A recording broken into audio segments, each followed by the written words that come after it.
In my last life, my two senior partners stumbled into Siren's Hollow and were infected by the crimson fever neurotoxin. I happened to be there, gathered the local antidotes, and saved them. But afterward, rumors spread like wildfire that I had taken advantage of their compromised state. The Order, bowing to public pressure, forced the High Mistress to betroth both of them to me. But on our wedding night, Harper and Riley drew their blades. While my guard was down, they butchered me in our bridal suite. Only as I lay dying did I learn the truth. They had both been secretly in love with our junior prodigy, Julian Ash. "It was you," Riley screamed. "You started those rumors. You made everyone think we were damaged goods, so Julian would reject us, and the High Mistress would have no choice but to dump us on you." They were convinced I had orchestrated the scandal. Hanging on to my last breath, I choked out, "If I wanted to trap you, why didn't I just sleep with you when you were paralyzed by the toxin? I could have claimed it was emergency treatment. It would have been legal, but I didn't. I had hoped to prove my innocence, sensing that all three of us had been played. But Harper and Riley weren't listening. "You didn't touch us because you're a coward. You were scared we'd kill you the next day." Riley, the younger one, was busy inventing motives for me, cursing me between breaths. Harper, who had been hesitant, hardened her expression. "She's right. Caleb Thorne, you are a manipulative snake. You played us and the entire Order like fiddles." I finally saw it clearly. They hated me. Nothing I said or did would ever be right in their eyes. "Don't worry," Riley spat, her eyes burning with a suicidal resolve. "Once you're dead, we're following you. You want us so bad? We'll be a miserable family in hell." I almost laughed. I wanted to curse them out, but my body was failing. Before the darkness took me, I saw Riley slit her own throat, her blood spraying across my face. The metallic taste was revolting. Harper stood there, hesitating. That was the last thing I saw. By all logic, that should have been the end. But a split second later, my eyes snapped open. I was standing in a dense, fog-laden forest. I recognized it immediately. The perimeter of Siren's Hollow, a restricted zone for all disciples of the Zenith Order. I liked the quiet, so I often trained here alone. Russell, two women in white tactical gear, stumbled frantically toward the entrance of the valley. I saw them clearly, Harper Vance and Riley Chase. Memory slammed into me. In my past life, I married them, was framed by them, and murdered by them. "I'm not dead," I muttered. Did time reset to the moment they entered the hollow? It wasn't a dream. This was a second chance. I had respawned. I am alive. And I'm back. I clenched my fist, adrenaline spiking. But when I looked toward the valley, my brow furrowed. The memory of their betrayal and the knives in my chest was fresh. This time, you too can rot. Die for all I care. I turned to leave.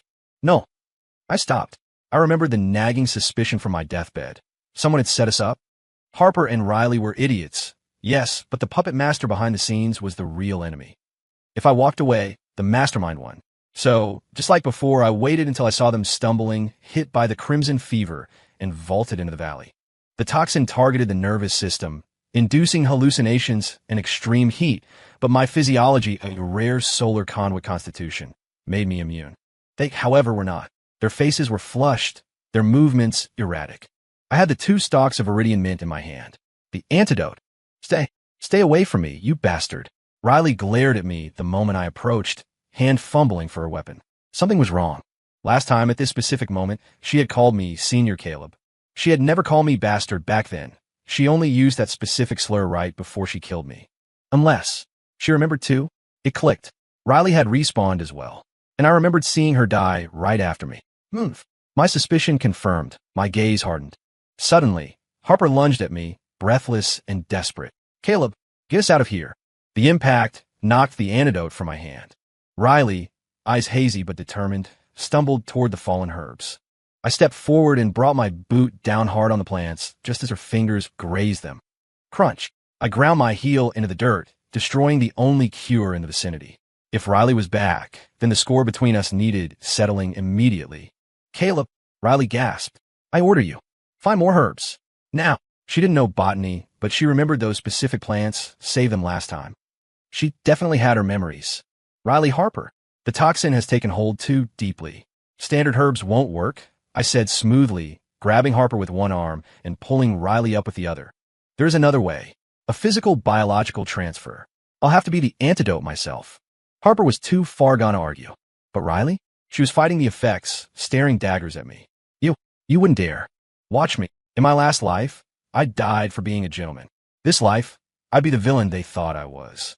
I dragged them toward a rough shelter nearby, a survivalist cabin I'd built for secluded training, and kicked the door shut. Caleb, Riley hissed, realizing what was happening. I know you came back too. I will kill you again. I laughed, a cold, sharp sound. Riley, be nice. I'm saving your life. I didn't hold back. They had stabbed me. I was just collecting interest. If you want to try killing me again, I whispered, I'm right here. During the process, I made a shocking discovery. Riley's constitution wasn't standard. It reacted to my solar energy with a magnetic pull. Is she a lunar conduit? I remembered the High Mistress mentioning the theoretical synergy between solar and lunar conduits, the dyad bond. I activated my internal energy flow.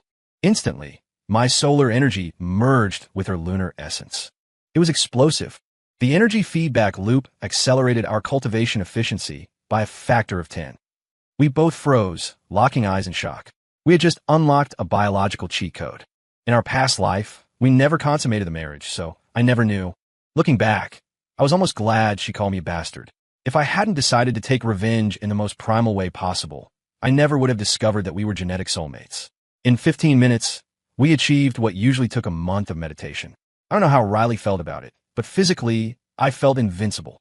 I stepped out of the cabin, leaving them sleeping, and closed the door. I vaulted up a nearby spruce tree to hide. In the previous timeline, the rumors about me were too specific. The source had to be an eyewitness. I suspected Julian Ash, the golden boy who benefited most from my downfall.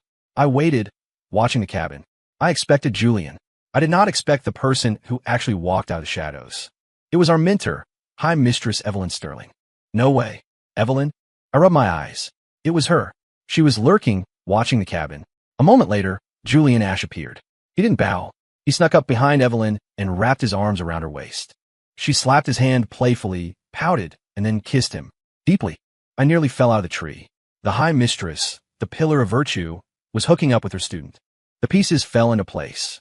The mysterious attacker. Who chased the girls into the poisonous valley? It was Evelyn. She had two goals. Remove her romantic rivals, Harper and Riley both like Julian, and destroy me mentally so Julian could take my spot in the rankings. It was a masterclass in manipulation, and I had been the collateral damage. Rage boiled in my gut. I wanted to drop down and decapitate them both. But I held back. I was a Tier 3 adept. Evelyn was a Tier 7 nearing Tier 8, a demigod class. She would vaporize me. I waited until they left, shivering with adrenaline. My worldview had shattered. When I finally jumped down, the cabin door creaked open. Harper and Riley stumbled out. Their eyes were cold. Riley marched straight at me. She knew I had destroyed the herbs. She knew exactly what I had done. To her, this life was already more humiliating than the last. She ignored the pain in her body, grabbed a discarded training sword, and lunged. Caleb, you die now. Harper frowned, confused why Riley was talking about dying again. Riley was fast, but she was exhausted, and I was fresh off a power boost. I disarmed her in 2 moves. Riley, I held her wrists. It was an emergency. I saved you, and this is the thanks I get. You crushed the herbs. I saw you. Don't be crazy. I lied smoothly. I don't know what those weeds were. You're delusional. Liar. She tried to bite me. Riley, stop. Harper intervened, pulling her back. It's not Caleb's fault. He did save us. Harper wasn't reborn. She was easier to manage. Riley fumed, unable to explain how she knew about the herbs without sounding insane. Defeated, they limped back to the dorms. We entered a silent pact. No one spoke of the cabin, but I knew the rumors would start soon. Evelyn would ensure it. The next day, I ran into Julian at the spring. Senior Caleb, he smirked. You look refreshed. Good things happening. Last life, he ignored me. Now he was gloating. He didn't know about the dyad bond or that I knew his secret. You look happy too, Julian, I said, loading the sentence with meaning. He leaned in as I passed. Don't think I don't know what you did with the girls yesterday. I feigned shock. Lucky bastard, he muttered, then walked away. That night, Riley came back to my cabin. She kicked the door in, sword drawn. Caleb, go to hell. She stabbed the lump in the bed. It was a pillow. Come out, she screamed. Then she froze. Her face flushed. She grabbed her chest. The fever. Again. It's the scent pouches, I said, dropping from the rafters. Siren bloom extract. Did you think I wouldn't expect you? She was already weakening. You're evil. And you're repetitive. I walked into the light, smiling. Round 2. That night, we didn't just sleep together. We synchronized our energy flow and broke through to Tier 4. The speed was insane. In the morning, I laid it out for her. Riley, you're a lunar conduit. I am solar. We are literally built for this. Stop trying to kill me. Let's maximize this. Once we hit tier 8 and become Apex class, you can try to murder me again. Deal. I dangled the carrot of immortality. We died once. Let's aim for godhood this time. She looked at her sword, then at me. Fine. Tier 8. Then I settled the score. We became secret training partners with benefits. Every night, she snuck in. We leveled up fast. A few days later, the rumors started, just like before. Riley confronted me. We're already partners. Why are you spreading this filth about us? Harper stormed in. You two are together. Behind my back. It's for training. Riley argued. The rumors aren't me. I said seriously. I swear. They didn't believe me. Then the summons came. The High Mistress wanted to see us in the Great Hall. Caleb, Harper, Riley. Evelyn sat on her throne, feigning concern. There is talk. Disturbing talk. The Council of Elders watched us. Unlike last time, I didn't wait to be accused. High Mistress, I bowed. They were poisoned in the valley. I administered the only cure available to me. I took responsibility for their biological stabilization. So you admit to intimate relations? An elder asked. Yes. It was life or death. Riley rolled her eyes, but stayed silent. Since the deed is done, I knelt. I asked for your blessing to marry them both. I will take full responsibility. Last time I was forced. This time I volunteered. It threw Evelyn off, but she had to agree to maintain the order's image. Very well. 3 months later, we married. I renovated the cabin, built a fence, and made a home. The day before the wedding, I spotted Julian leading the girls into the woods. I trailed them. I've always loved you both, Julian lied, looking tortured. I can't believe Caleb trapped you. He probably poisoned you himself just to get you. I watched from the bushes. He was using the exact script that got me killed last time. I wondered that too, Harper admitted. Riley stayed silent. Men like him are snakes, Julian whispered. I didn't intervene. Not yet. On the wedding night, I wore an armored vest under my tuxedo. I entered the bedroom. They were sitting on the bed, veils down. I lifted them cautiously. No naives. Harper crossed her arms. Caleb, we have rules. 3 of them. Okay, let's hear them. 1. No scheming. Be an honest man. I sighed internally. 2. Consult us on everything. No unilateral decisions. She paused, looking at Riley. 3. We haven't thought of a 3rd one, she mumbled. I laughed. This was better than being stabbed. I played the role of the submissive husband perfectly. I cooked, cleaned, and carried their swords. The whole order laughed at me. The house husband of Zenith, they called me. A waste of talent. They didn't know I wasn't wasting anything. I was hiding my power signature. 2 years passed. The grand trials arrived. The prize, the Stormbringer blade, and the title of the successor, the next High Master. Julian Ash was the star. He decimated the competition with flashy moves. Go Julian. Harper cheered from the stands, then glared at me. Why can't you be more like him? You're embarrassing us. Harper was simple. She complained constantly. Riley was quiet, brooding, and terrifyingly strong. Tier 7 now, thanks to our nights together. But even she couldn't read my true level. The winner gets the blade and the keys to the order, the elder announced. Does anyone challenge Julian Ash? Silence. Julian was a tier 6 prodigy. Unbeatable. Evelyn smiled from the high seat. Her plan was complete.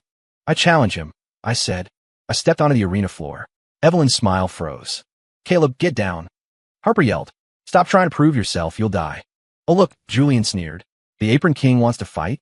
I'll make it quick. Don't worry, when you're dead, I'll take very good care of your wives. He dropped his voice, so only I could hear. I'm going to kill you right here. Funny, I said. I was about to say the same thing. Julian lunged, his sword glowing with energy. Clang. I blocked it without flinching. Then I moved. Solar flare strike. I drove my fist into his chest. My energy bypassed his shield and detonated inside his ribcage. Impossible. Julian gasped, blood spilling. You're too fast. You lose. I pulled back. The delayed kinetic blast hit him. Boom. Julian Ash exploded into a mist of red vapor. Silence. Absolute silence. Did the house husband just vaporize the golden boy? Someone whispered. Evelyn stood up, knocking her tea table over. You. She grabbed a sword and leaped into the arena. You murdered a fellow disciple. I deflected her strike with a wave of compressed air. She stumbled back, shocked. He tried to kill me, I said loudly. And besides, High Mistress, aren't you a little too upset? It almost looks like you lost a lover, not a student. The crowd gasped. How dare you, she screamed. Oh, come on, Evelyn, I shouted to the stands. 2 years ago, you poisoned Harper and Riley to get them out of the way so you could sleep with Julian. You set me up to take the fall. Liar. Am I? Everyone saw how you looked at him. Everyone knows you spent hours in private meditation with him. The crowd started murmuring. It makes sense. She did favor him. Evelyn turned purple. Silence. I am an Apex class demigod. I can do whatever I want. She pointed her blade at me. I will execute you myself.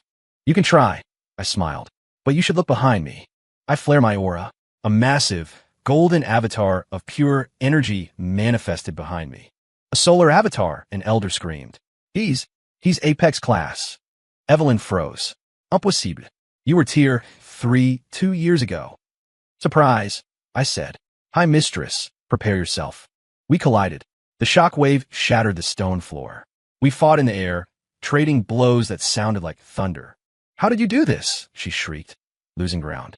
My solar energy was burning through her defenses. You can thank Riley, I said, parrying a blow. We have a dyad bond. You set us up, and we became gods because of it. Evelyn's face twisted in regret. If she had checked our biometrics, she never would have put us together. I slammed her into the ground. I held my blade to her throat. I yield, she whispered. I didn't kill her. I placed a palm on her abdomen and shattered her energy core. She would live, but as a normal human. You whispered, go, and don't come back. I took the token of the Grandmaster. No one objected. I was the strongest entity on the mountain. Later, inside the Master's quarters, I pulled Harper onto my lap. Well, how did your husband do? She rolled her eyes, hiding a smile. You and Riley. You let me think you were weak for 2 years. You jerks. I pulled Riley to my other side. Riley, still want to kill me? She blushed. No. Apologize. For what? She smirked. You said we were even. Besides, if I hadn't let you use me for cultivation, you wouldn't be Grandmaster. You're welcome. I laughed and pulled them both toward the bedroom. It was time to show them exactly how grateful I was. Story complete.